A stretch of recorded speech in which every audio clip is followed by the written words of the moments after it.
So now we're on to the week we're going to talk about UG versus emergentism. I generally think of this as a part of a two-part series about the key theories section of our book, which is where you're going to find the readings on UG and emergentism. When I say part one, it means because the sociocultural piece that we will do next week is technically also in the key theory section, so that's part two. But this is the UG and emergentism video. So UG, we've talked about this, but if we're going to compare it directly to emergentism, let's review what we've said, okay?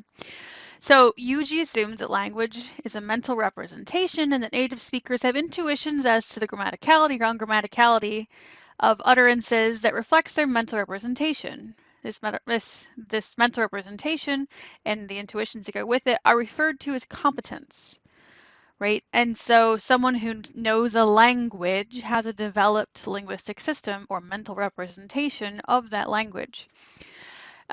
Poverty of stimulus becomes important in understanding UG because it is the fundamental observation that gives rise to the existence of a biological endowment for language. Specifically, children are presented with less data for language acquisition than they ultimately know. This is called the poverty of stimulus, right? The data that they get is impoverished or poor compared to what we would hypothesize they'd need to be as creative as they ultimately become with language. So due to the poverty of stimulus, UGers propose that learners must use, quote, language-specific learning mechanisms to acquire language. The term here that may be new to you is domain-specific. Now, when I say domain, I'm referring to sort of groupings of cognitive functions, right? So domain specific, that term, something that's domain specific, for example, is um, so we have a capacity as human beings to recognize faces, and there are people who can't actually, who are what they call face blind. But it's the sort of thing where we can see faces that look like certain people, for example, in places you would never expect, you know, like famous, oh, this waffle, this piece of toast looks like someone, or whatever. But this has to do with a particular cognitive function that we have, a module of the mind, if you will, that allows us to recognize faces. And it doesn't work in everybody's mind. And the idea would be that we have some cognitive functions that are dedicated or pretty much specifically used for language. Some people might propose that we use some of those specifically. We use some of those also for math or music. Sometimes people have claimed that. Depends on what you think domain specific means. At its bare bones, merge and thus recursion are considered the domain specific cognitive functions that we're able to merge two things and create a new thing. But that's just a particular interpretation of what domain specific means. But it's important to understand that when we say that we're biologically endowed for language, the idea is that we have some domain-specific capacity for language, some parts of our thinking that are languagey, as it were. Mechanisms that often refer to. Mechanism like, you know, the how, right? The things that we use to acquire. So from our book, it lays out for the different theories in the key theory section, claims. And the claims for UG were all human languages are constrained by UG. And we talked about that in Q9, right? That the poverty stimulus problem exists in the L2 context as well as the L1. You know, it's not like, so people who become extremely good in a second language also have not heard every single statement they ever said. And in fact, when I talk about negative evidence, like in my own research, back when we were talking about the fundamental difference hypothesis, there doesn't exist enough negative evidence about what's bad in the language to predict what we ultimately end up having intuitions in our L2 for. So highly proficient L2 speakers or signers will develop intuitions about what's bad in the language, but it's not based on simply never hearing it, because sometimes we know things are good that are highly infrequent, right? So a poverty of stimulus problem continues to exist in an L2 context. And the third here is UG constrained, as we talked about in the first one, right? That it's you know, that all of the utterances that we create are adhere to all the possible combinations or some possible combination of UG. Doesn't entail native likeness. All right, self-check. what does UG constrained mean, right? And I just told you again, right? But it basically means if we conceptualize UG as a set of principles and parameters, all languages satisfy these principles. Like they all have verbs and they all have subjects and they all, they all obey the anaphor principle, for example. And then we conceptualize of every other option as pairs or sets of parameters, right? It's like going through a light switch board and going up, down, down, down, down, up, up, up, up, up. I like kind of wiggling my finger indiscriminately and then saying directions that don't, it's fine. Anyway, so the idea would be that all utterances from L2 learners adhere to some set of parameters and all of the principles. And as I mentioned in Q9, this is what we see all learners, when they produce language, no matter how not proficient they are, they're not producing things that don't fall under some subset of UG parameters. Okay, and they do not violate principles. We had a discussion. I think after class, I talked to a few students this last week about word salad. The idea that maybe we're just saying words and there's no structure. There's really no evidence for that because the utterances that we record are still UG consistent. They still contain VPs, they still have word categories that we can recognize, so on and so forth. Okay. So then if I say that is what, if I remind you that's what UG constrained mean, when I say to you UG constrained does not entail, go back, what is it doing? Okay, does not entail native likeness. I want you to ask yourself, what does that mean? And if you need to pause for a second, do that. Huh, weird. Anyway, okay, so what that means is that I can be extremely low level. I can be really in almost initial state and have just a couple words. And if you were to investigate that, we would hypothesize that there is structure there. Or at the very least, the things that you're saying are not inconsistent with what we understand about human language. Okay, that's what it means. It means that in order to be UG constrained doesn't mean that you have to be really good at it. It means that learners of the whole spectrum of proficiency are producing utterances, and that includes speaking and signing and writing. And so, well, writing is slow, so it doesn't necessarily pull from your mental representation, but it's a different story. But at least speaking and signing, even if you're low proficiency, you're still producing things that are UG consistent. All right, emergentism. And I think it's really important to think about this. And as I've said before, this is not nearly as important a question when we're talking about structural components of language, like morphology, like syntax and stuff. It's not as important because there's not nearly as much work on it, first of all. And second of all, some of the theories, the people who work under the umbrella of emergentism do make interesting observations that honestly are not inconsistent with UG so much as the person doing it isn't interested in UG. And that's the truth, because the story actually of emergentism, it goes something like this. Basically everybody was a UGer for decades, right? So you had behaviorism, and Chomsky went, actually, I don't think language is like a reward system. You don't drill it into somebody. I think it's more creative than that. He went, ooh, poverty of stimulus, maybe we have a biological function, cool. And everybody kind of went along with it for like 3 decades or something. And then in the sort of the late 80s, we were in a version of our understanding of, let's say, syntax. It's broader than syntax, but we'll say syntax, called government and binding. So X-bar theory is like the 70s and turned into government and binding in the 80s, which is where we get, binding theory. And then sort of the late 80s, early 90s, Chomsky and some others start going, maybe we don't want as many assumptions in syntax. I think we're going to do something we call the minimalist program, which was a formulation of UG that tried to make as minimal assumptions as possible. I said a minute ago that one of the potential interpretations of domain-specific knowledge was the ability to do merge, right, or recursion, and that's the absolute bare bones version of that. But in that spirit, a version of syntax was born called minimalism. Really, I'm mincing words a little bit about the idea of a research program versus a framework versus minimalism, but we'll call it minimalism for now. It was born, and the idea was simply to make the least assumptions possible.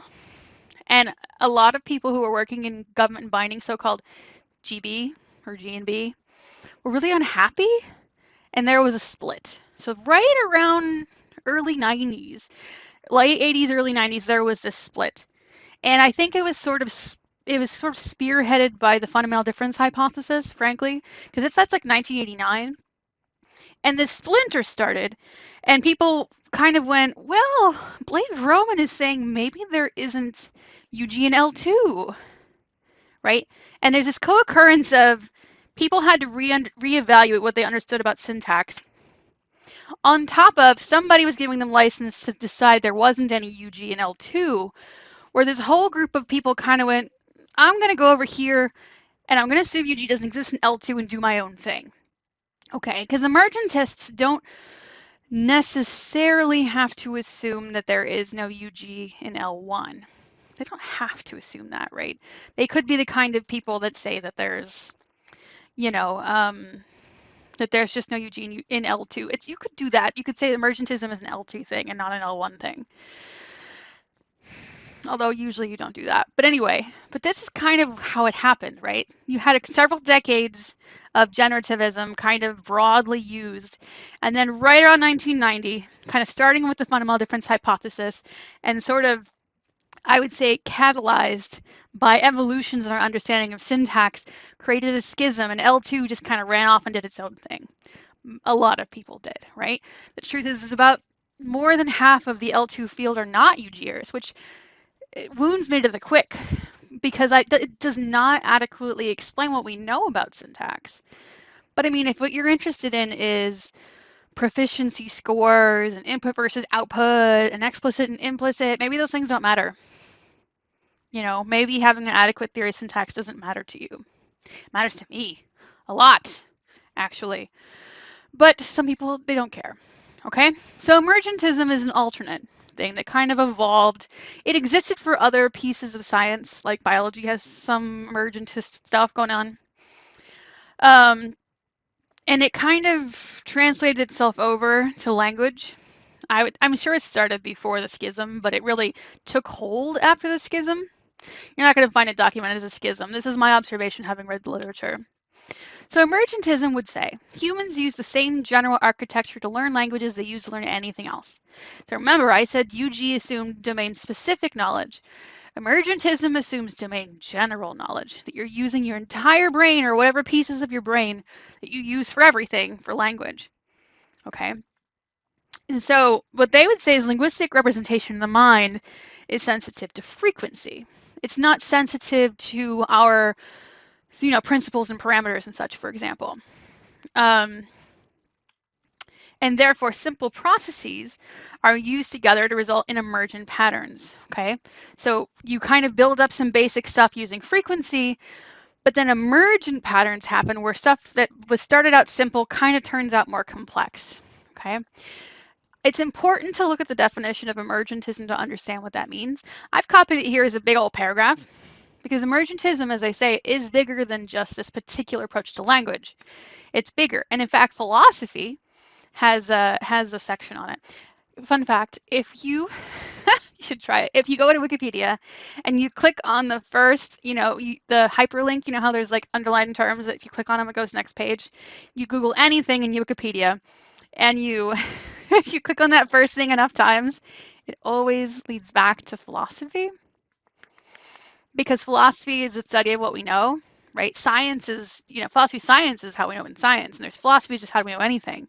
And so eventually, if you go back, it'll always go more like, if I were to start with UG is the theory of linguistics. What is linguistics? Well, so linguistics is the study of a science of language. Science is something about, and I'm pretty sure the first click in science is philosophy. So anyway, it's something you can do. Anyway, emergentism. In philosophy, emergentism is the belief in emergence, right? Particularly as it involves consciousness and the philosophy of mind. Philosophy of mind. How do we think, I guess? I'm not sure. I'd have to go look it up. And as it contrasts or not with reductionism, a property of a system is said to be emergent if it's a new outcome of some other properties of the system and their interaction, while it itself is unexpected and different from them. So it's kind of the idea of, if I had trying to think of an example that makes sense.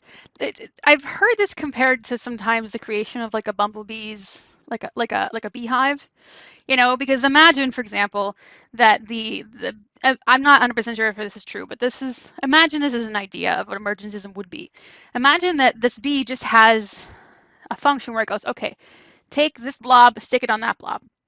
And you would keep doing that, and simply speaking, you'd expect just a stack of blobs.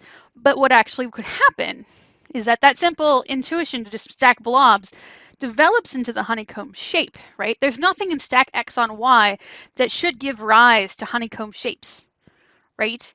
It's not inherent in that function, but something else can emerge from this simple function. This is what emergentism would predict. I mean, there is an interpretation of this that to me is consistent with the domain-specific merge thing, but that's a whole different story. Anyway, so this is emergent. Let's see. It itself is unexpected, and different from them. So we're now in the last 3 lines. Emergent properties are not identical with, reducible to, or deducible from other properties. The different ways in which this independence requirement can be satisfied lead to variant types of emergentism. So this is what it means when someone says something is emergent. So the description of this for language is that humans use, I said these things, okay. So yeah, just kind of going back to this. So we talk about emergent patterns. You have complex stuff not predicted by the simple patterns it goes to use them. So basically what they're saying is that simple frequency tallies erupt into something exciting and complex, right? So it's a little bit kind of black boxy from my point of view, but they're saying that the things that we say are complex and interesting in syntax, for example, are sort of long-term tallying, magically emerging into something more exciting. I don't mean to say magic. I don't have an explanation for it. I'm not an emergentist.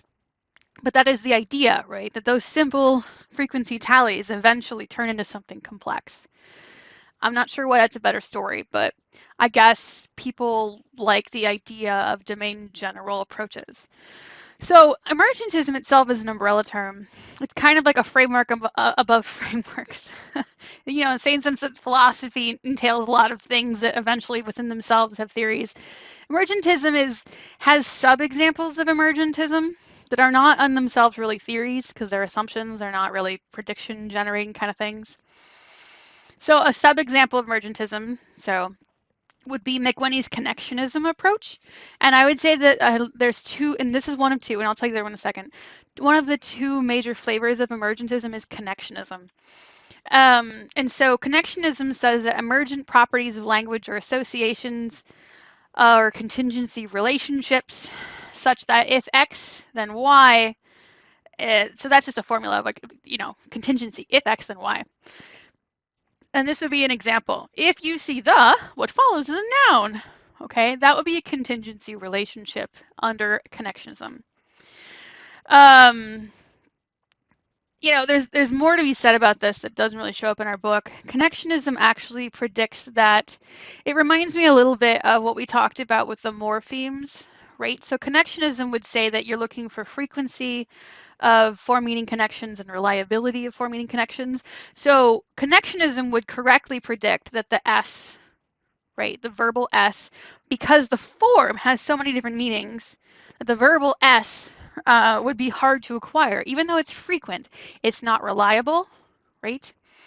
So in that sense, connectionism makes the correct prediction about that, okay? So it is have to do with contingency relationships, but again, it's frequency of that relationship and reliability of that relationship. Our authors observe that emergentism is consistent with Ellis's usage-based approach because both are statistical. I don't actually believe these things need to be separate because usage-based approach really is just a kind of a blind frequency approach. But Van Patten and Bonatti actually wouldn't consider usage-based to be emergentist, although I would, but they don't. Because usage-based, which is, again, a pure statistics frequency analysis, right? Like you just hear it in this order, so it's always going to be in that order. It doesn't involve anything extra, nothing emerges. But I mean, I don't know that that's true, honestly. If you're basing on exemplars, it would, you would have to generalize across those exemplars. Anyway, I would say that's a different flavor of emergentism. Our authors would say that it is not. So when they say emergentism, they mean something closer to connectionism. Now, the difference here, connectionism involves frequency and reliability, and usage-based is only frequency. So the claims. Emergentism, the claim is that language learning is an implicit statistical learning process and that its properties emerge over time. This piece not exactly applicable to usage-based approach, but I don't know. I've seen people give keynote speaks. The fathers of both of those, connectionism and usage-based, I've seen both of them talk, and I think they're more similar than you would think. Okay, so let's bring this back to frameworks. Let's review talking about UG, and then I want to talk about emergentism briefly too. Remember, we said UG is a framework, which includes the assumption or observation, kind of the same thing, that language is a biological function, also required for, and our understanding of critical periods is that critical periods rely on being biological functions, so that, for there to be a critical period, we would say that it is biological. There are more assumptions. If you go back to the Q7 in class presentation file, which will be in the Q7 folder, there's a section at the end of that, the last 3 slides, where we talked about UG as a framework, the assumptions that it had. And remember, UG, we said, had theories housed under it, like, binding theory, that make predictions that individually can be falsified. And ditto, there was more information about that in that file. Now, falsifying UG would involve either falsifying its assumptions/observations, so such as if you could prove it wasn't a biological function, if you could prove it was not domain specific, if you could prove that, you would falsify the framework, I guess. Or in theory, you could potentially falsify most or all of its theories. It's kind of unwieldy to do that. Because I mean, it's kind of like trying to falsify a bunch of moving parts. It's not really a practical way to go about it. And that's the thing about frameworks, is that frameworks, people work in frameworks and they don't really leave that framework unless they change their assumptions entirely. Okay, so emergentism we haven't talked about yet. It is also a framework. And so I can ask you the questions: what assumptions or observations does it make? What theories are housed under it, specifically that can make predictions, could be falsified? And again, I'm reminding you, this is the same thing as UG. Falsifying would involve either falsifying its assumptions/observations or potentially most or all of its theories, which is an unwieldy way to go about it. So one of these that we already talked about. So language is a domain general function. It doesn't rely on domain-specific cognitive functions. Its frequency plays a large role, either entirely as in usage-based or partially as in connectionism. Compatible theories, because people don't necessarily make theories and say, I'm part of emergentism. But compatible ones are things like scale acquisition theory, which is very much practice makes perfect. Comprehensible output hypothesis, which is also kind of practice makes perfect. And really others that rely on practice and don't assume a mental model, right? You do it, you get better. That is something consistent with emergentism. These things don't have to be inconsistent with UG. It takes a little more doing to link them back in. And again, how to falsify. All right, assignments for this week, which if you're paying attention to the checklist, you will already know, but I'm going to say them out loud.